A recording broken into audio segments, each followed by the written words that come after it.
Hi guys, I am recording a little session here to talk to you about the concept analysis paper. Some of you had some questions about that, and I know a few people mentioned they would like a presentation about that paper, so I decided to get that posted. So I'll just go through on the syllabus the requirements for this paper and talk to you about it a little bit. If you still have questions, just let me know. Here on page 14 of the syllabus, it talks about the concept analysis paper. It's kind of the rubric for grading. And the first section here says that you provide an introduction that's going to discuss the rationale for selection of the concept for analysis. So you're going to pick a concept that has to do with the research that you're interested in. Again, think back to what you're doing for your theoretical framework paper and what your end project or your capstone project may be. What is a concept that you're interested in studying? So you're going to discuss the rationale for selection of it. Why is that important to you? Why is that topic of interest to you? Why do you think it's something that needs to be looked at?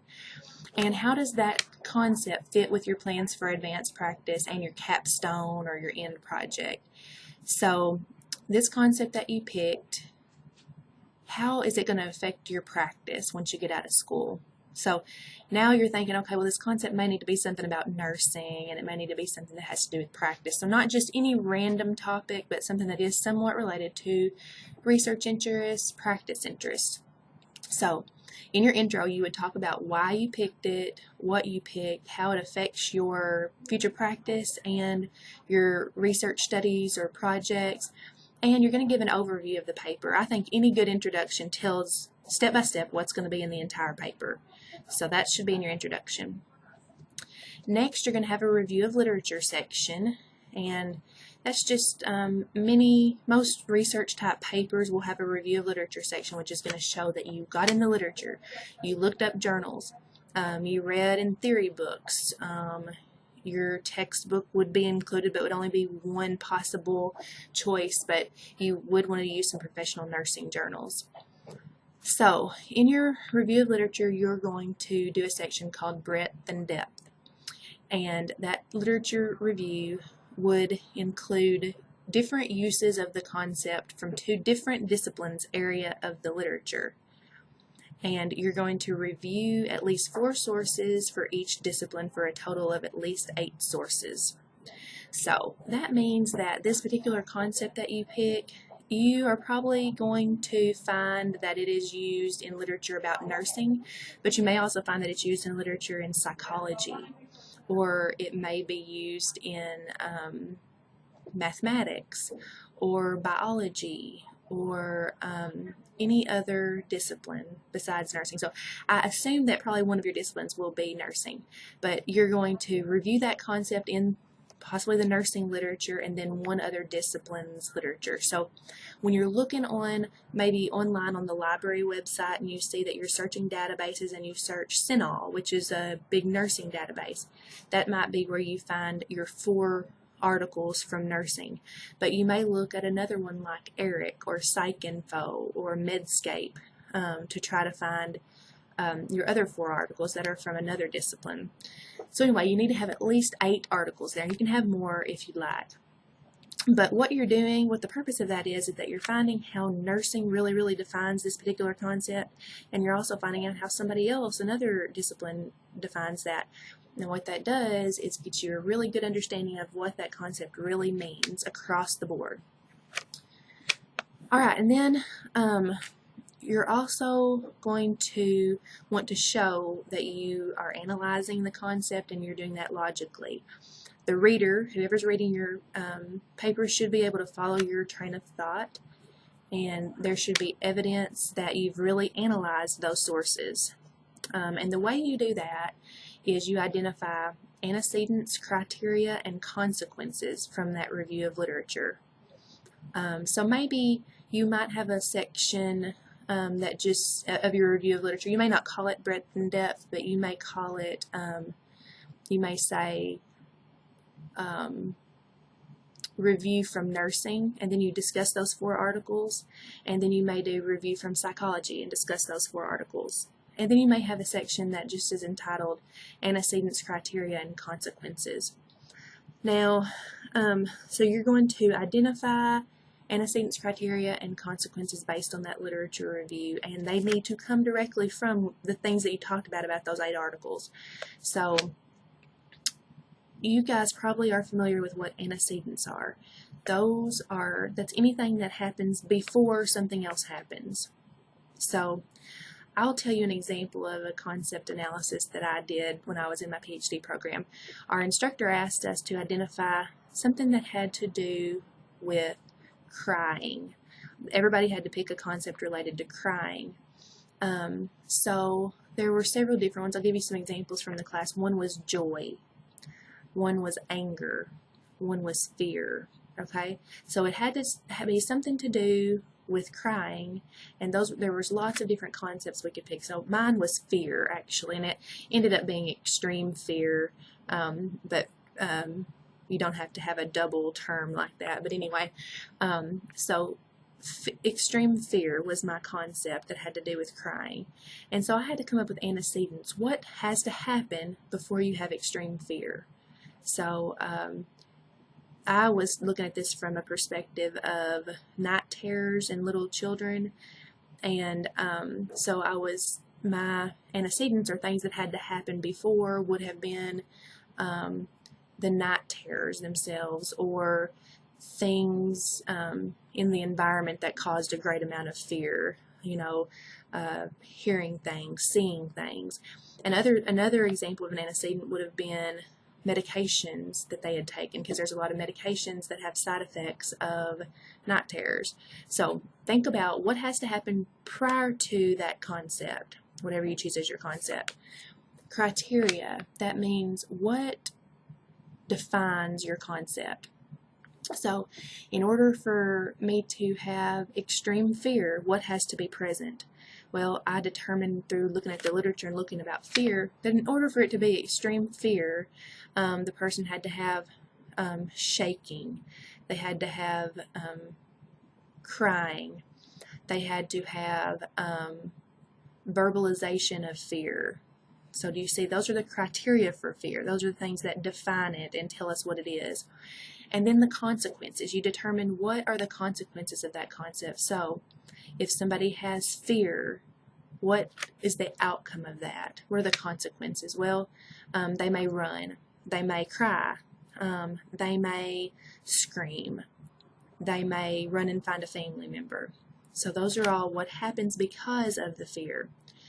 So then you do, at the end of your literature review, a little summary that compares and contrasts the antecedents, criteria, and consequences from each discipline. So I would say you do your section on the 4 articles from nursing that talk about your concept, and then at the end of that section you might say, here are some of the antecedents, criteria, and consequences that I determined from the literature. And then you're going to do the same for the other discipline. You're going to talk about the 4 articles and then do some antecedents, criteria, and consequences from that discipline, because they may be different for each discipline. And then you're going to compare and contrast those antecedents, criteria, and consequences between the 2 disciplines. So do nursing and psychology both say that medications are an antecedent for extreme fear? So you compare those and contrast them. Do you see similarities or differences? And then I would say the next section would be a list. You can even do it in some sort of table, but you need to have a condensed list of the antecedents, criteria, and consequences, and that means not separated by discipline, but just an overall list. What can you say? Even you looked at psychology and you looked at nursing and you found some similarities. Now what can we say are the antecedents regardless of discipline? So which ones were the same both places? So you need to have the antecedents, criteria, and consequences list compiled, and each of your categories, each antecedent, criteria, and consequence needs to be 2 or more words, but no more than 6. So if you said running to a family member, that would be fine, but you can't just say running, because we need a little more description. So if you have more words, usually you can turn it into more than one category, or if you just have one word, you can probably put it together with another word. So that's going to be your list there. And then you need a section that really discusses your rationale for selection. Why did you pick that as your list of antecedents? Why did you pick each one of those? Why did you pick those as your list of criteria and consequences? Include a rationale, and if you saw that in one of your psychology articles it identified an antecedent as this, why is that not on your final list? Why was that too specific to psychology and not good for both nursing and psychology? So tell why you picked it and why you excluded anything. And if you changed up some of the wording, why did you do that and how did you do that? And what you should find in this rationale section should really show that you took that info from the Lit Review, you analyzed and you synthesized it all together to come up with this list. And then at the very end, you're going to come up with just a concise theoretical definition of your concept, a personal definition. And you're going to have all of those criteria from the section prior to this evident in the definition. So if you're going to say that crying, screaming, moaning, shaking, all are criteria for fear, then that needs to be included in your definition. You would say fear is crying, screaming, moaning, just a minute, and all of those things. So you need to be sure that all of those are included in the definition. And then you need to include an operational definition as well that includes how you're going to measure it, and that needs to be congruent along with your theoretical definition. So tell me how you're going to measure that concept, and it needs to jive along with the definition you just gave. And again, just be sure you have a schematic model, some kind of table that shows the antecedents, criteria, and consequences, and that you do show relationships among all of the components and within each group and explain those. If you have any symbols, like if you make some kind of model that shows you need to have some kind of model along with your table. So this model might be that has antecedents and then an arrow that points over to your criteria and then an arrow that points to consequences. So you need to show some sort of picture, and you can usually do that on Word, that shows how each thing affects the other. So you're really looking at a theory here. You're showing that you are making kind of a theory out of your concept. So if you do use arrows and circles and all these kind of things, you need to explain what those pictures mean and how they're related. And then you do a summary at the end that shows how your concept relates to nursing practice and how it affects your nursing practice. What have you learned about this concept, and how can it be used in your future practice or in your capstone or end project? Were there any issues that were raised by your analysis? Was there something brought up in literature you've never thought about your concept? Now, I also will grade you on how well you're able to draw logical conclusions and apply them to nursing practice. Can you use formal reasoning? So are all of these decisions that you made about what antecedents to use and what consequences to use, do they make sense based on the literature? Be sure that you cite your sources correctly, your reference list is correct, and your paper is no longer than 12 pages, excluding the title page and references. And that's out of 100 points. So that's the basis of that. Now, what people have trouble with, I think, is deciding on what to use as their concept. There's an unlimited amount of possibilities for what to do for your concept. I can think of a couple of different ideas. Maybe caring or care might be one that you would choose. Now, these are just some random ideas based on some ideas I know of people have had. You may decide on fear. You may decide on dedication. You may decide on positivity. You may decide on anger. You may decide on leadership. So those are just some ideas, but I mean there's tons of different ones. And I do have a place on discussion board where you can post your concept, and I'll kind of tell you yay or nay, but it most likely needs to be a noun. So like instead of dedicating, you would use dedication, or instead of leading, you would use leadership. So make it a noun, and that'll make it a lot easier.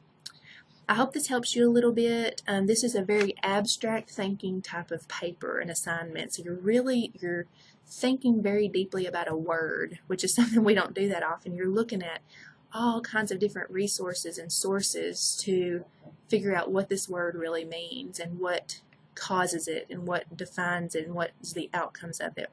So that's an overview of this paper. If you have more questions, just let me know. Thank you.